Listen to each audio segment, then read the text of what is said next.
কৃষ্ণা সকল ভক্তবৃন্দের চরণে প্রণাম। শুভ সন্ধ্যা। আজকে আমি একটা নতুন প্রশ্ন নিয়ে এসেছি, যেটা জানলে আমরা একটু সমাজের উন্নতি কিভাবে হয় সেটা বুঝতে পারবো, জানতে পারবো। প্রশ্নটা হচ্ছে, কৃষ্ণ ভক্তি প্রচারের মাধ্যমে দেশের কি উন্নতি হতে পারে? উত্তরটা কি বলছে এবার জানবো।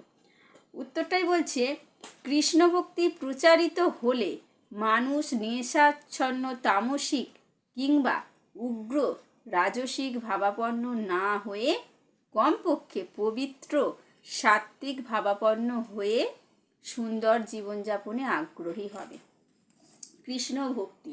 কৃষ্ণ ভক্তি করতে গেলে আমাদের তো আমরা জানি যে 4টে পাপকর্ম হচ্ছে কি ত্যাগ করতে হয়। তার মধ্যে হচ্ছে নেশা বর্জন। যার মধ্যে কৃষ্ণ ভক্তির জ্ঞান থাকবে সে কিন্তু নেশা থেকে একদম দূরেই থাকবে। তাহলে তার চরিত্রটা কি হচ্ছে, সঠিক হচ্ছে, সে নেশাগ্রস্ত